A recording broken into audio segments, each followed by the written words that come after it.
भगवान विष्णु को तुलसी पत्र चढ़ाने से क्या फल मिलता है? अगर आपने भगवान श्री हरि विष्णु को एक बार भी तुलसी पत्र या तुलसी का फूल चढ़ाया हो तो ये कथा आपके लिए है।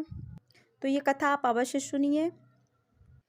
दोस्तों, एक बार भगवान विष्णु के पुण्यशील और शील नामक दो पार्षद भगवान विष्णु से पूछने लगते हैं, हे प्रभु, हम आपके कई भक्तों को आपके दिव्य विमान में बैठाकर बैकुंठ धाम लेके आते हैं। आपके अनन्य भक्त जन हैं जो आपकी नित्य पूजा आराधना करते हैं, समस्त प्रकार के भोग आपको लगाते हैं। इसी कारण से वो सभी बैकुंठ लोक को प्राप्त करते हैं। किंतु हे प्रभु, हमारे मन में एक शंका है जो हम आपसे पूछना चाहते हैं।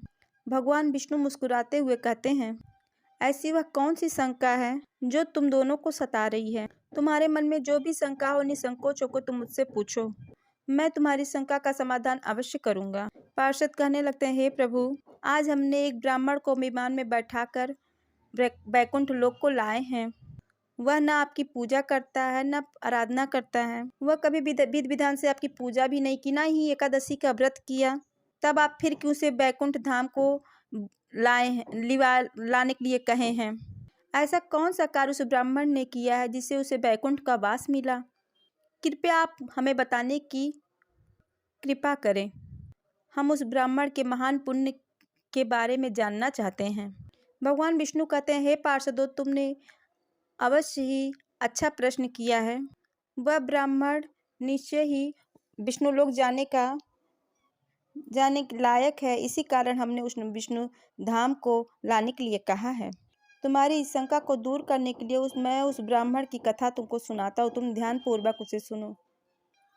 दोस्तों, अगर आपने मेरा चैनल सब्सक्राइब नहीं किया है तो उसको सब्सक्राइब कीजिए, लाइक कीजिए और बेल आइकन को ज़रूर दबाइए ताकि आगे आने वाला वीडियो आप तक पहुँचे। और इस कथा को पूरा सुनिएगा। आधा अधूरा ज्ञान कभी कल्याणकारी नहीं होता है, इसलिए वीडियो को पूरा सुने। जो भी इस कथा को सुनता है, श्रवण करता है, उसके समस्त पापों का नाश हो जाता है और वो बैकुंठ धाम को पाता है। पार्षद कहने लगते हैं, हे प्रभु, हम बहुत भाग्यशाली हैं जो आपके मुख से हमें यह कथा सुनने को मिल रही है। कृपया आप हम लोगों से यह कथा कहिए, हम ध्यानपूर्वक इसे सुनेंगे। प्राचीन काल में फिर भगवान विष्णु कथा सुनाने लगते हैं। प्राचीन समय में कांचीपुरी में राजा चोल नामक एक राजा राज्य करता था। वह राजा बड़ा ही महान और चक्रवर्ती सम्राट था। उनके अधीन जितने भी देश थे वो सभी चोल नाम से विख्यात थे। महाराज चोल इस भूमंडल पर शासन करते थे। महाराज चोल के शासनकाल में कोई भी मनुष्य रोगी, दरिद्र या दुखी नहीं था। उनकी समस्त जनता संतुष्ट और सौभाग्यशाली थे। महाराज चोल ने कितने ही यज्ञ किए जिसकी कोई गणना नहीं की जा सकती। उन्होंने ताम्रपड़ी नदी के किनारे अनेक यज्ञ किए, कुएं खुदवाए, आश्रम बनवाए, ऋषि मुनियों के लिए तमाम यज्ञ आदि करने के लिए स्थान दिए। फिर एक दिन महाराज अनंत शैल नाम के एक तीर्थ पर गए। वहाँ पर भगवान विष्णु का अत्यंत प्राचीन सुंदर मंदिर था। वहाँ पर भगवान विष्णु की एक अत्यंत प्राचीन सुंदर मूर्ति थी। महाराज ने भगवान विष्णु की विधि विधान से पूजा की। उन्होंने भगवान विष्णु को माणिक्य, मोती, अत्यंत सुंदर गहने पहनाए, उनसे उनका पूजन किया तथा अनेक प्रकार के फूलों से भगवान विष्णु की पूजा की और उन्हें साष्टांग प्रणाम किया। प्रणाम करके वो उसी मंदिर पे एक आसन पर बैठ गए। फिर कुछ देर बाद उसी मंदिर में एक अत्यंत गरीब ब्राह्मण आया जो उन्हीं के काशी नगर का निवासी था। उनके हाथ में पूजन की सामग्री और तुलसी दल था। उस ब्राह्मण का नाम विष्णुदास था। महाराज की नज़र उस गरीब ब्राह्मण पर पड़ी। वह ब्राह्मण मंदिर में प्रवेश करके भगवान विष्णु की पूजा करने लगा। वहाँ वो जाकर भगवान विष्णु के मंत्रों का जप करते हुए उनको तुलसी दल और मंजरी चढ़ाने लगा। इससे जो राजा चढ़ाया था मोती माणिक, वो सब ढक गया और राजा को बहुत ही क्रोध आया। माणिक, मोती और गहने ढक जाने के कारण राजा बहुत क्रोधित हुआ। महाराज कहने लगे, अरे ब्राह्मण, तुम्हें दिखाई नहीं देता हमने भगवान की विधि विधान से पूजा की है और गहने मोती माणिक सब चढ़ाए हैं, और तुम ये मामूली से पेड़ के पत्ते डालकर इन गहनों को ढक दे रहे हो, उनकी शोभा बिगाड़ दे रहे हो। बताओ तुमने ऐसा क्यों किया? मुझे तो ऐसा जान पड़ता है कि तुम बड़े ही मूर्ख हो। स्वर्ण के आभूषणों से भगवान की मूर्ति कितनी शोभा पा रही थी, किंतु तुमने तो पूजा स्थल को ही गंदा कर दिया। तुम्हें इतनी भी समझ नहीं है कि भगवान की पूजा कैसे की जाती है। लगता है तुम्हें पता नहीं है भगवान विष्णु की पूजा कैसे की जाती है। तुम्हारे इस विचित्र बर्ताव पर हमें बड़ा आश्चर्य हो रहा है कि तुम इतनी सुंदर मूर्ति को इतने सुंदर आभूषणों से ढका हुआ पहनाया हुआ और तुम इस पत्तों से ढक दिए हो। फिर वह विष्णुदास ब्राह्मण बोलने लगा, आपको ही भक्ति का कुछ पता नहीं है। आपको आपके धन पर बड़ा घमंड हो रहा है, इसलिए आपको तुलसी के पत्र ये मामूली पेड़ के पौधे दिखाई दे रहे हैं। फिर महाराज चोल कहने लगे, हे ब्राह्मण, तुम किस बात का घमंड कर रहे हो? तुम्हें तुम्हारी भक्ति और ज्ञान पर बड़ा घमंड हो रहा है। बताओ तुम्हारे में कितनी भक्ति है। अगर तुम भगवान को इतने ही प्रिय होते, अगर तुम्हारी भक्ति से भगवान प्रसन्न होते, तो तुम दरिद्री न रहते। लगता है तुमने भगवान विष्णु को प्रसन्न करने के लिए कभी यज्ञ दान आदि कार्य नहीं किए हैं, इसलिए तुम निर्धन ही हो। भगवान विष्णु की कृपा के कारण ही मैं कांचीपुरम का सम्राट बना हूँ और मेरे पास सब प्रकार के ऐश्वर्य आराम हैं। अगर तुम्हें तुम्हारी भक्ति पर इतना ही विश्वास है तो आज इसका फैसला हो जाए। महाराज कहने लगे, यहाँ पर उपस्थित सभी ब्राह्मण कान खोलकर सुन लें। इस ब्राह्मण में और मुझ में कौन सबसे पहले भगवान विष्णु को प्रसन्न करता है? जो भी भगवान विष्णु को प्रसन्न करके सबसे पहले उनके दर्शन करेगा, केवल वही सर्वश्रेष्ठ भक्त कहलाएगा। इससे समस्त लोगों को पता चल जाएगा कि किसमें कितनी भक्ति है। फिर उस ब्राह्मण ने महाराज चोल की शर्त स्वीकार कर ली और अपने घर चला गया और महाराज भी अपने नगर को चले गए। महाराज चोल ने महर्षि मुद्गल को बुलाकर बड़े वैष्णव यज्ञ करने का निर्णय किया। फिर सभी ऋषिगण और मुद्गल ऋषि महाराज के यज्ञ में पधारे। सभी ने मिलकर वैष्णव यज्ञ का आरंभ किया। उन्होंने बहुत सारा धन और अन्य खर्च किया। अनेक ब्राह्मणों को बुलाकर भोजन दान दक्षिणा दिया। उधर विष्णुदास भी अपने घर को चला जाता है और घर पर ही भगवान विष्णु का पूजन करने लगता है। उसके घर के सामने अनेक तुलसी के पौधे लगे हुए होते हैं। वह नित्य उनकी देखभाल करता। रोज सुबह तुलसी के वृक्ष में जल डालता और उनकी तमाम देख रेख करता था। गुरुवार के दिन बिना चुके बिना किसी को बताए वह गाय का कच्चा दूध भी तुलसी जी के बीच में चढ़ाता था। उठते बैठते चलते फिरते खाते पीते वो भगवान विष्णु को ही याद करता था। वह द्वार पर आए हुए समस्त प्राणियों में भगवान विष्णु को ही देखता था। उनको देखकर वो उसी तरह उनकी सेवा करने लगा। इधर महाराज कई प्रकार से दान धर्म और यज्ञ करने लगे। इधर विष्णुदास भी तुलसी के वृक्ष में जल चढ़ाते हुए उनकी देख रेख करते भगवान विष्णु का नाम स्मरण करते उनकी सेवा करता रहता था। कुछ समय बीत जाने के बाद विष्णुदास ने पूजा आदि कर्म से निवृत्त हो जाने के बाद भोजन तैयार किया और तुलसी में जल चढ़ाने के लिए चला गया। तब फिर अंदर आके देखा किसी ने उसके भोजन को चुरा लिया था। विष्णुदास ने देखा कि घर के अंदर से भोजन गायब हो गया है। फिर उन्होंने दोबारा भोजन नहीं बनाया, क्योंकि उन्हें सायंकाल की पूजा करने के लिए समय कम पड़ रहा था, जिससे उनके प्रतिदिन का नियम भंग हो जाएगा, इसलिए वे भूखे ही रह गए। फिर दूसरे दिन उन्होंने भोजन तैयार किया और तुलसी पत्र डालकर घर के अंदर रखकर तुलसी में जल देने के लिए चला गया। फिर से किसी ने उनके भोजन को चुरा लिया। जब विष्णुदास घर के अंदर आए, फिर आज किसी ने उनका भोजन हड़प लिया है। इस प्रकार से कोई आकर उनके 7 दिनों तक भोजन चुराता रहा। इससे विष्णुदास को बड़ा विस्मय हुआ। वह विचार करने लगे, अहो, यह कौन है जो प्रतिदिन आकर मेरा भोजन चुरा कर ले जा रहा है? मैं क्षेत्र संन्यास लेकर इस जंगल में निवास कर रहा हूँ। अब मैं इस स्थान का परित्याग नहीं कर सकता। अब इस प्रकार से मैं कैसे भोजन करूँ? प्रतिदिन भूखा रहकर मैं कैसे जीवित रह पाऊँगा? अगर इस प्रकार से ही चलता रहा तो मेरी मृत्यु निश्चित हो जाएगी।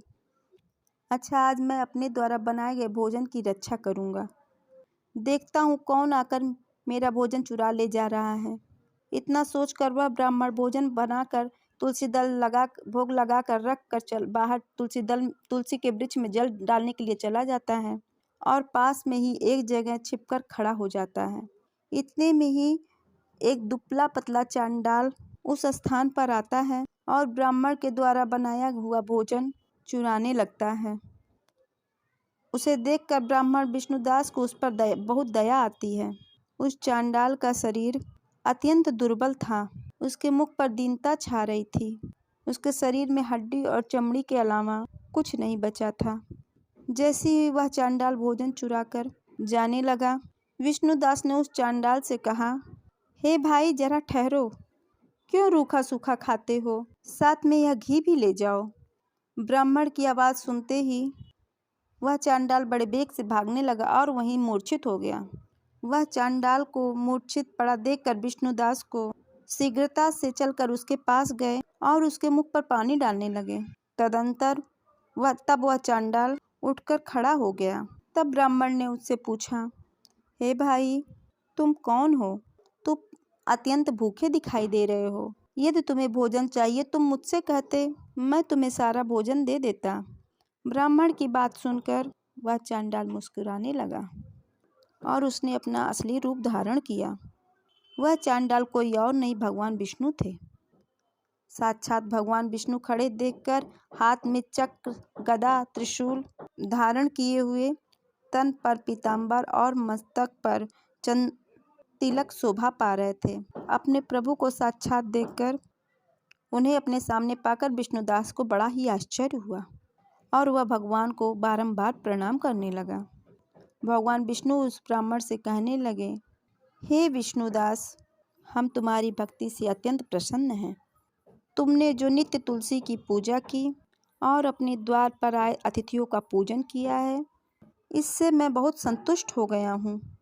मैं तुम्हारी भक्ति से प्रसन्न होकर तुम्हें दर्शन देने के लिए ही आया हूँ।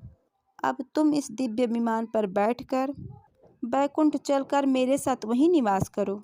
इतना कहकर भगवान विष्णु वहाँ से अंतर्ध्यान हो गए। फिर वह ब्राह्मण दिव्य विमान पर बैठकर बैकुंठ लोक जाने लगा। उसी समय महाराज चोल ने जब देखा कि एक दिव्य विमान में बैठकर वह विष्णुदास विष्णु लोक जा रहा है, तो उन्हें बड़ा आश्चर्य हुआ। उन्होंने तुरंत ऋषि मुद्गल को बुलाया और उनसे कहने लगे, हे महर्षि, मैंने उस ब्राह्मण से शर्त लगाई थी कि किसे पहले भगवान दर्शन देंगे।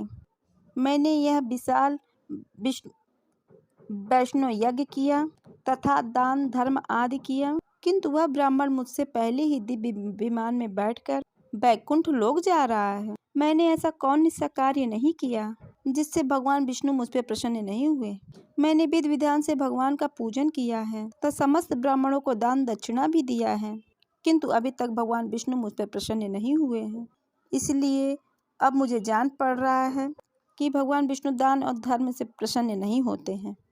उस ब्राह्मण ने मुझसे बढ़कर जरूर कोई विशेष कार्य किया है जिससे वह भगवान विष्णु के अधिकारी बन गया है। महाराज अत्यंत दुखी हो गए। उन्होंने अपने प्राण त्यागने का निर्णय लिया। उन्होंने अपने सिंहासन का भी त्याग कर दिया। उनकी कोई संतान नहीं थी। उन्होंने आजीवन ब्रह्मचर्य व्रत का पालन किया था। इसीलिए उन्होंने अपने भांजे को सिंहासन पर बैठाकर अग्नि के यज्ञ के समीप गए और उसमें कूदने लगे। तभी देवर्षि नारद उस स्थान पर प्रकट हुए और उन्होंने महाराज को रोक लिया। महाराज देवर्षि से कहने लगे कि हे मुनिवर, आज मुझे ना रोकिए। मेरा जन्म विफल हुआ। मेरा सारा यज्ञ और मेरी पूजा भी विफल हो गई। मैंने पूरा जीवन भगवान विष्णु का पूजन किया, यज्ञ आदि कार्य किए, किंतु भगवान विष्णु उस ब्राह्मण पर प्रसन्न हो गए। मुझ पर धिक्कार है कि मैं अपने प्रभु को प्रसन्न न कर सका। देवर्षि कहने लगे, हे राजन, आपने कोई भी अनुचित कार्य नहीं किए हैं। भगवान आपकी भक्ति से प्रसन्न हैं, किंतु आपने अभी तक भक्ति भगवान को प्रसन्न करने हेतु कोई भी कार्य नहीं किया है। हे देवर्षि,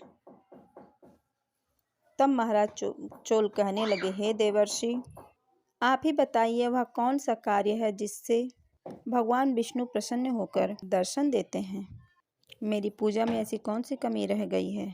मैंने नाना प्रकार के माणिक सुवर्ण आभूषण भगवान को चढ़ाए हैं। मैंने यज्ञ किए हैं, दान धर्म भी किया है। इसके अलावा ऐसा कौन सा कार्य रह गया जो मैंने नहीं किया है। कृपया मुझे बताने की कृपा करें।